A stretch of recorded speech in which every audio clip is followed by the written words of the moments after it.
Comme vous avez pu le voir tout à l'heure, il y a une crevaison lente hein, sur le. Je pense une crevaison lente parce que j'avais plus que 800 grammes. J'ai regonflé avec ma pompe à vélo. J'ai remis 5 kilos.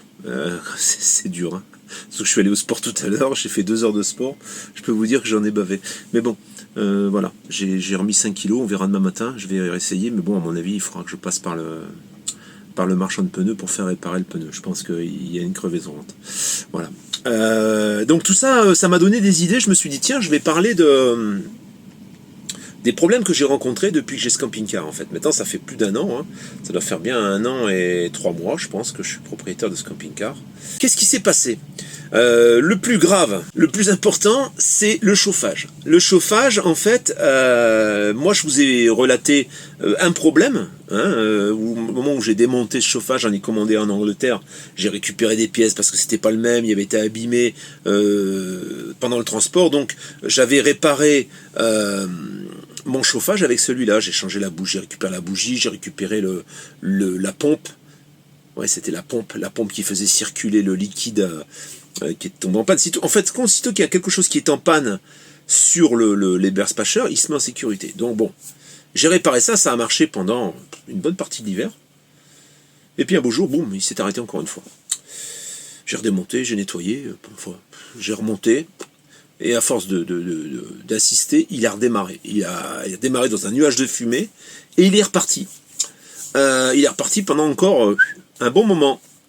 Ça m'a donné... j'avais commandé un tuyau d'échappement. Le tuyau d'échappement que j'avais, il était arraché, il était tout abîmé. Donc je me suis remis un joli tuyau jusqu'au silencieux. Il faisait moins de bruit. Il a marché pendant un moment aussi comme ça. Et puis d'un coup, pareil, il s'est arrêté dans un nuage de fumée. Puis pouf, après en sécurité. Bon, j'ai essayé de le redémarrer, ça démarrait pas. Je l'ai démonté, je l'ai remonté, je l'ai démarré, il démarre. Il démarre, donc j'étais content. Moi, j'ai dû toucher à quelque chose, il doit y avoir un fil coupé ou quelque chose comme ça. Et puis je remonte le tuyau d'échappement. Il continue à tourner, mais il baisse de régime. Il s'arrête, et plus rien. Il ne veut plus démarrer. Alors, j'enlève le tuyau d'échappement, je le redémarre, boum, il démarre. Donc en fait, je pense qu'il carbure un peu... il carbure pas bien, en fait.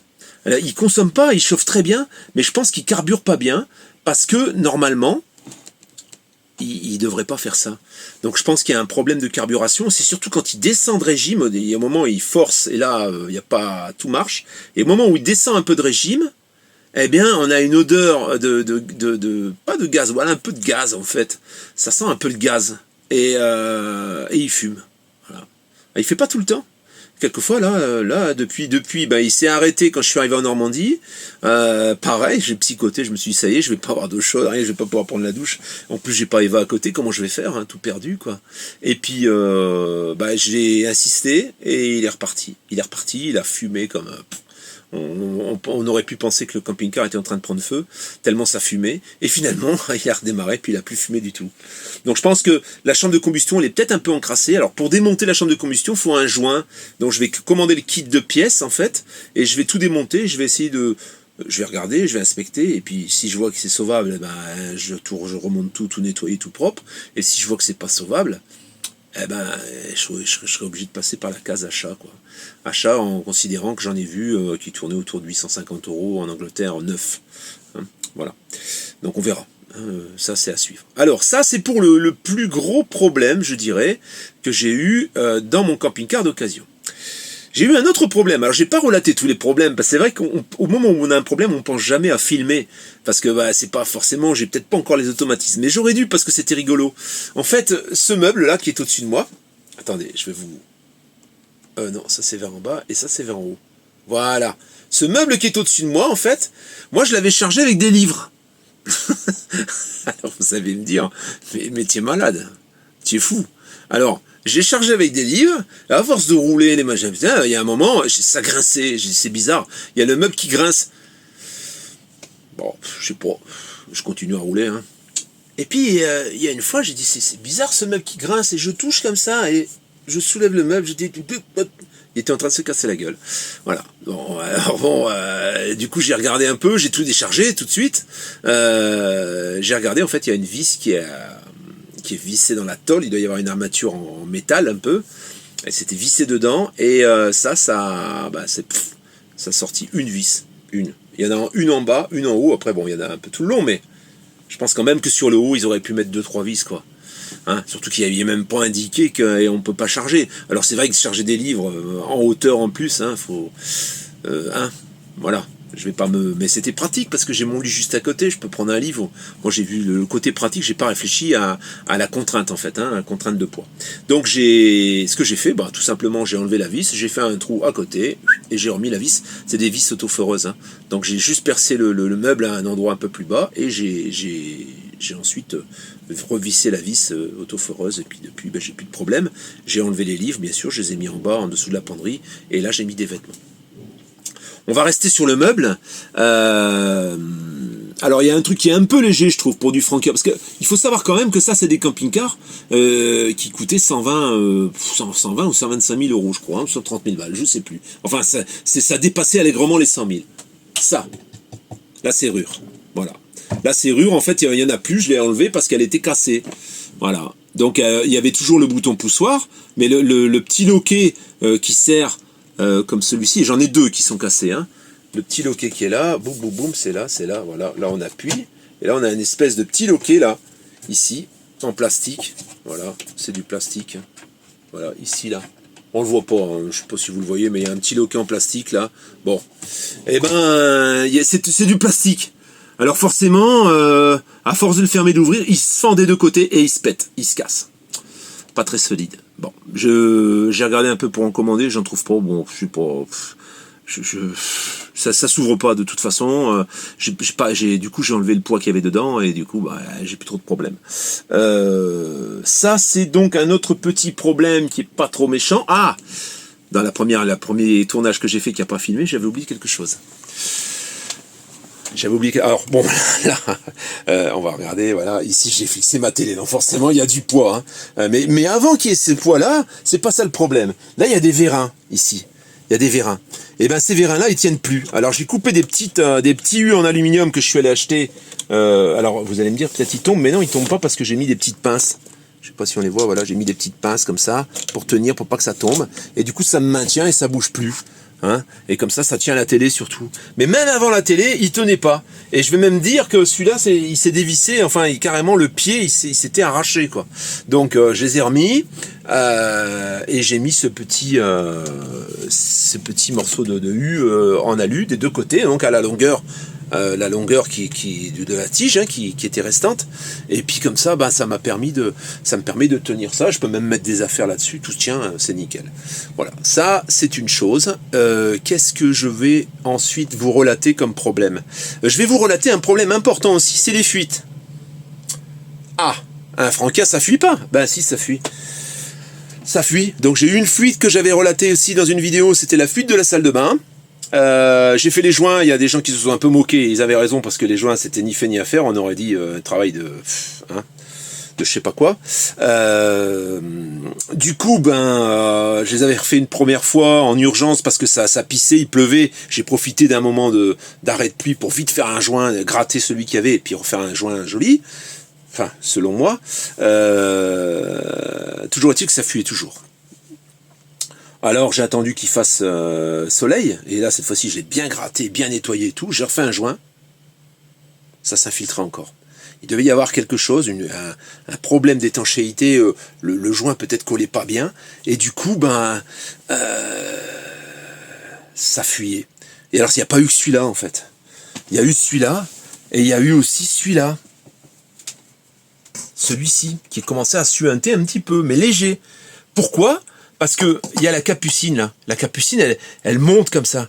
Et après, il y a le toit qui vient comme ça en pente vers l'avant. Et il y a les deux côtés des angles du camping-car qui sont un peu arrondis. Et l'eau, elle venait stagner, elle venait jusque là. Et du coup, elle tic, tic, tic. Et ça s'est filtré au bout de quelques jours. Si par exemple, je restais 2-3 jours au même endroit et qu'il y avait plus beaucoup, et au bout d'un moment, ça fuit. Alors...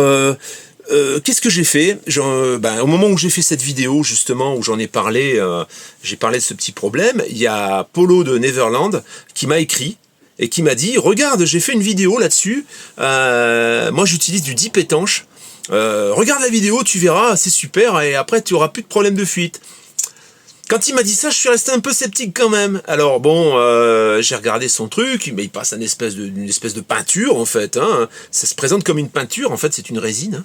Et ouais, il s'en sert pour l'étanchéité des toits, tout. Bon, je sais pas. Mais je suis quand même allé, parce que de toute façon, je suis quand même allé en acheter. Je suis allé à l'entrepôt du bricolage, j'ai trouvé le dip étanche, je pense qu'on en trouve dans tous les magasins de bricolage.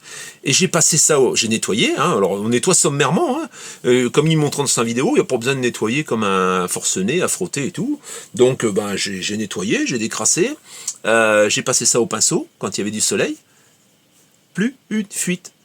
Donc Polo, merci. Et je vous conseille de regarder sa chaîne parce qu'elle est pleine de bons conseils. Je pense qu'il est plus expérimenté que moi à ce niveau, au niveau du camping-car. Il doit mieux connaître. Et du coup, ben, j'ai utilisé son système. Merci à toi Polo, parce que depuis j'ai plus de fuite. Voilà, ça c'était un truc, qui était quand même assez perturbant, même si ça venait dans les lanterneaux et que mon toit, il n'y a pas de double plan, en fait c'est un sandwich, hein, donc ça risquait pas à court terme de pourrir quelque chose, mais quand même. Ici, vous voyez, là, il y a une serrure, c'est une serrure de poing. Alors une serrure de poing, il y a la gâche donc qui est sur la porte, et il y a une espèce de... Enfin la gâche, je sais pas si c'est sur la porte, je pense que la gâche c'est plutôt la partie qui reste sur le montant. C'est comme une espèce de grosse tige qui doit faire 8 mm ou 1 cm de diamètre. Et cette grosse tige donc, elle se fléchit. Elle se fléchit vers l'extérieur. Donc elle se fléchit vers l'extérieur, et du coup, bah, les joints qui font étanchéité, ils finissent par plus reposer. Parce que du coup, la porte, elle plaque plus, en fait. Alors, qu'est-ce que j'ai fait au début? Bah, j'ai desserré, je l'ai réglé, je l'ai enfoncé, sauf que là, il est au bout, quoi. Il est à fond. Et ça continue à se tordre. Alors, qu'est-ce que j'ai fait? Bah, j'ai pris une clé à pipe, j'ai tordu dans l'autre sens, parce que c'est assez mou, en fait. Et de temps en temps, bah, je le retors et du coup, bah, ça fonctionne très bien. Du coup, ça me replaque bien la porte, elle bouge plus. Et puis voilà. Bon, ça c'est un petit souci, pas trop méchant, on va dire, hein, mais bon, un petit souci quand même. J'ai eu un problème de frigo tout à fait occasionnel. Hein, ça n'a pas été. Il y a eu un moment là, il y a quelques semaines, la chaleur s'est mise à monter, à grimper d'un coup. Moi, j'avais réglé mon frigo sur 3. Hein, sur 4, il y a 4 voyants, il était réglé sur 3,5 quoi. Et il a décongelé. Plus de chaleur, plus rien. De l'eau, bah, et tout. Bah, du coup, j'ai jeté tout ce qu'il y avait dans le congèle. Je me suis dit, tiens, je vais avoir un problème là. Comment je vais faire? Donc, j'ai vite branché au secteur. Je suis allé à l'endroit où on a l'électricité gratuite. Et j'en ai profité pour démonter la trappe de visite qui est derrière, la trappe de ventilation. J'ai démonté, j'ai regardé. Et puis, il y a le brûleur. J'ai nettoyé le brûleur, en fait. Je l'ai soufflé un peu, j'ai nettoyé. Plus de problème. Il est reparti, du coup je l'ai mis à 4, je l'ai mis à fond, et il est reparti, et là j'ai plus aucun problème, ça marche super bien. Donc c'était vraiment un problème occasionnel. Autre problème donc. En fait j'ai un système qui est super sympa, ça c'est le couvre-évier, hein, voilà, il y en a 2, qui fait planche à découper aussi, qu'on retourne, et on le met sur une réglette, ici, donc ça fait un joli plan de travail pour poser les assiettes ou ce qu'on a à cuire, etc. Sauf que cette réglette, vous voyez, c'est fixé sur un panneau, en fait, un panneau qui est creux, hein. C'est des panneaux allégés, en fait, hein, pour les camping-cars, pour pas prendre trop de poids. Et du coup, les vis, elles finissent par... et ça, à un moment, ça bougeait. Alors, il y a du double face aussi. Ça tombait pas. Mais je pouvais plus rien mettre dessus parce que j'avais peur que ça se casse la figure. Donc, j'ai rajouté des vis. Voilà, j'ai rajouté plusieurs vis et depuis, j'ai plus de problème. Donc, j'ai eu ce problème avec cette petite grille qui est ici aussi. Les 2 vis, là, régulièrement, elles prennent du jeu et bon, il faut les revisser. Et à terme, je pense que je mettrai une cheville comme dans la maison parce que ça prend du jeu sans arrêt. Autre chose, les petits spots qui sont ici. Alors, j'en ai un des 2, là. Ici, qui est tombé en fait. Il tient plus. Donc je l'ai mis avec du double face, mais le problème c'est que le double face ça tient pas. Régulièrement il se casse la figure. Donc j'en ai repéré sur Amazon à 12 € les 2 ou les 3 je crois, en 12 volts. Je pense que je vais les remplacer. J'ai mesuré le trou hein, en 50 mm, je crois c'est du 50 mm. Et du coup, je vais faire ça, je vais les remplacer. Voilà. Qu'est-ce que je peux dire d'autre? Qu'est-ce que je peux vous relater d'autre comme problème? C'est bien les problèmes en fait. C'est la vie. Hein, si on n'avait pas de problème, c'est trop facile. En autre problème, je vois plus rien là. Attendez que je réfléchisse. Ah si, bien sûr. Bien sûr que j'ai eu d'autres problèmes. Les batteries.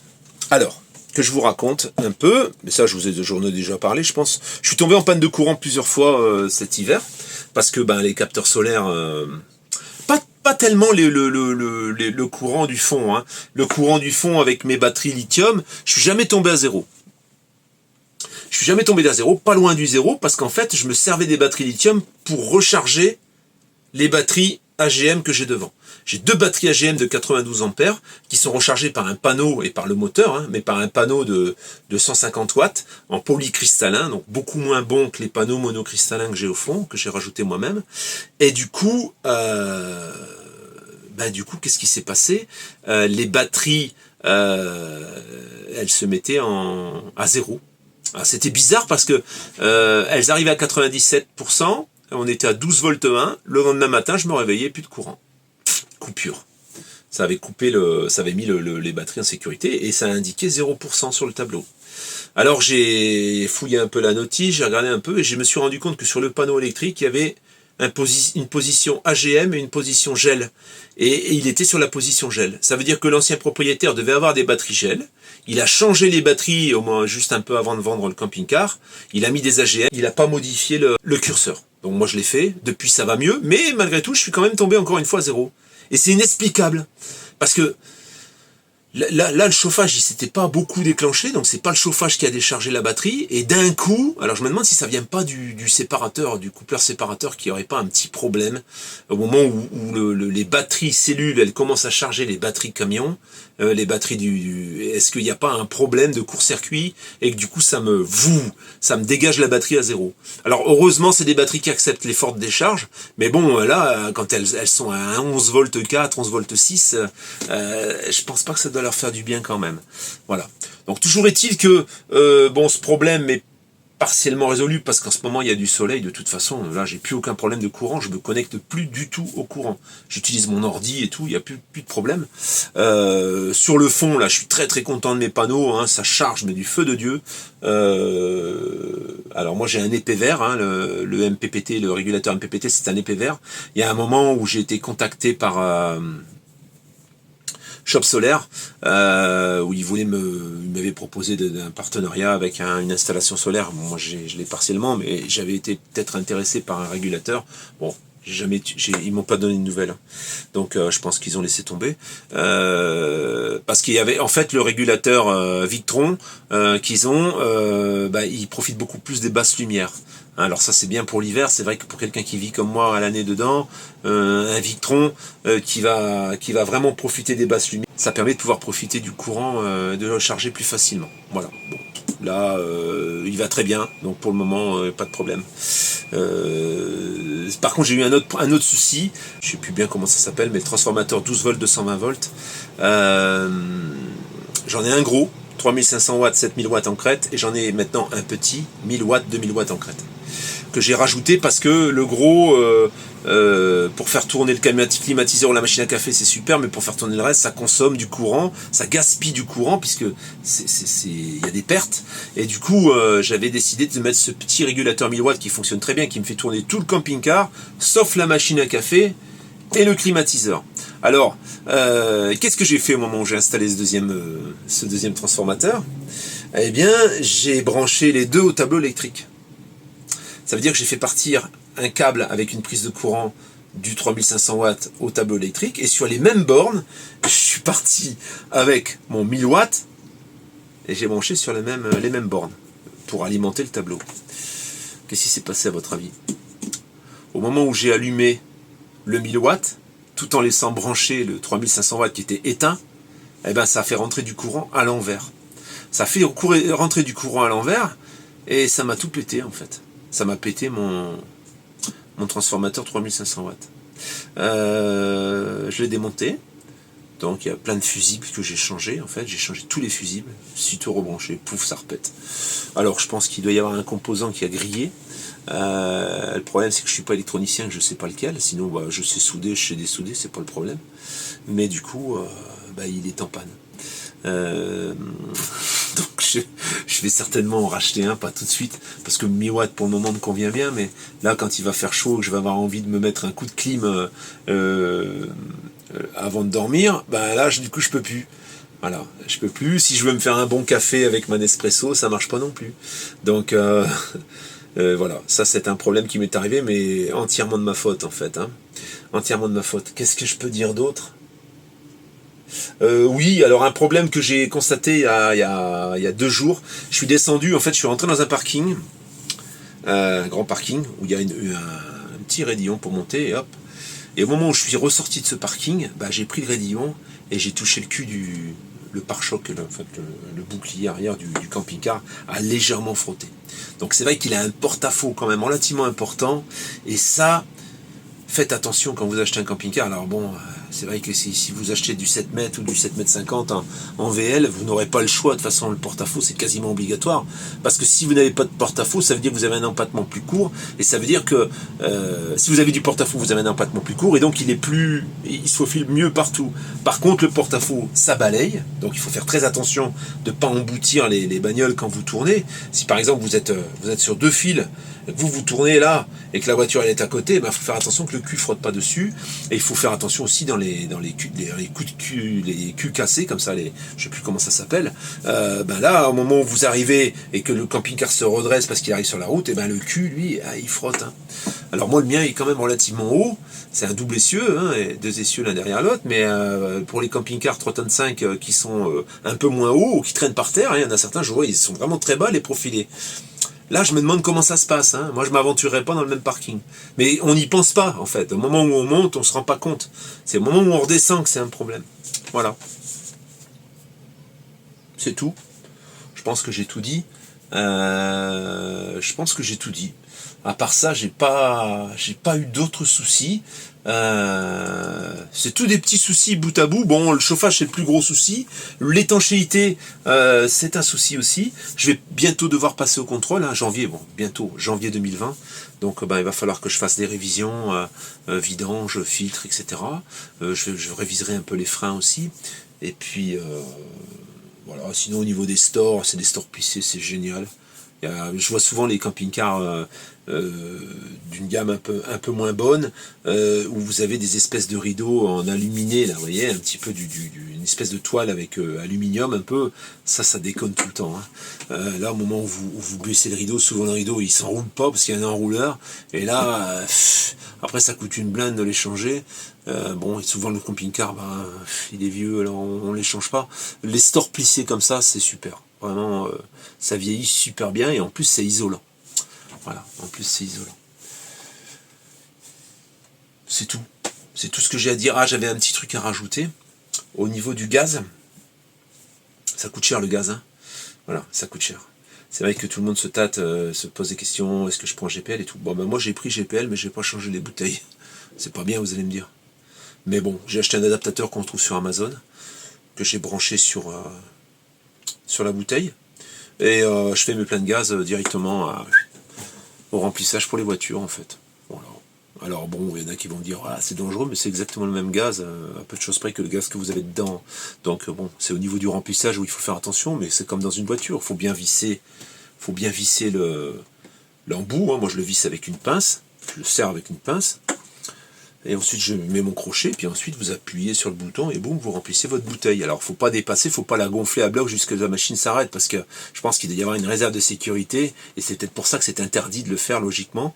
13 kilos les bouteilles, 13 kilos 26 litres. Voilà, faut pas dépasser 26 litres. Mais bon, Ambré Crissa le font en Portugal, en Espagne, c'est pas elles qui le font, mais elles le font faire. Hein, ils remplissent les bouteilles et il n'y a pas de problème. Hein. Alors le seul problème des bouteilles de GPL, en fait, c'est que l'hiver, quand ça descend dessous de zéro, ça gèle. Donc il vaut mieux passer, je pense, pour l'hiver, il vaut mieux garder au moins une bouteille de propane, une bouteille en propane et une bouteille en GPL pour la journée éventuellement. Mais c'est vrai que ça réduit quand même le coût d'une bouteille à 37, on descend à un plein de GPL à 22. Hein, moi je le paye 22, mais je suis sûr qu'on peut le payer moins cher. Voilà, ça fait 15 € d'économie. Alors ceux qui consomment une bouteille par semaine, moi il me faut 1 mois et demi pour consommer une bouteille. Parce qu'en fait il n'y a que le frigo et les plaques. Mais ça fait quand même une sacrée économie, quoi. Une par semaine, 15 euros par semaine, 30, ça fait 60 euros par mois. Voilà, sur une année, 60 euros, ça fait 700 balles, hein, quand même. Eh oui. Voilà les amis, c'est tout. Ciao ciao.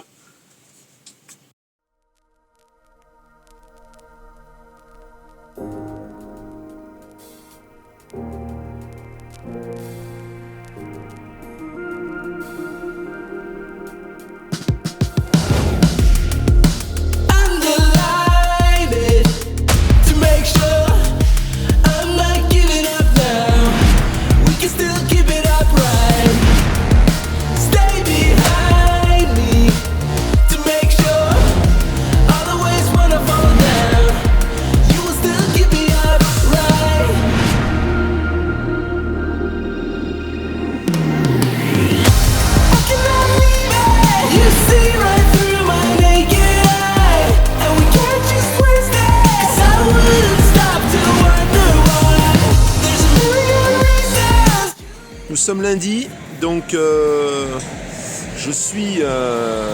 dormi ici, je me suis stationné donc à côté de, enfin à côté, non pas vraiment à côté, au milieu de nulle part en fait, entre Beaune et Auxerre.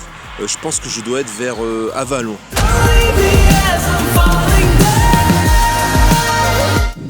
Bon, j'ai fini par trouver une place. Me voilà enfin posé, donc je suis arrivé ici vers 4h sur l'endroit vers 4h30. Vers 16h30, peut-être un peu plus de 16h30.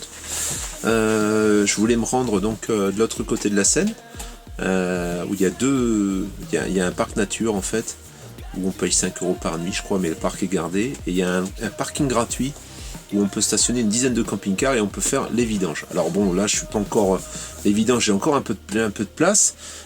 Tout n'est pas plein, mais le problème c'est que je peux pas y passer autrement que par un pont qui est à peu près 10 km de l'endroit où je vais. Ça veut dire que ça fait 20 km, puisque une fois qu'on a pris le pont, on revient de l'autre côté de la rivière, enfin de la rivière, du fleuve, et du coup ça fait faire 20 km de plus, quoi. Alors comme demain matin j'ai rendez-vous avec les collègues ici à côté, je me suis un peu rapproché, et puis j'irai sur la base nature, peut-être demain je pense.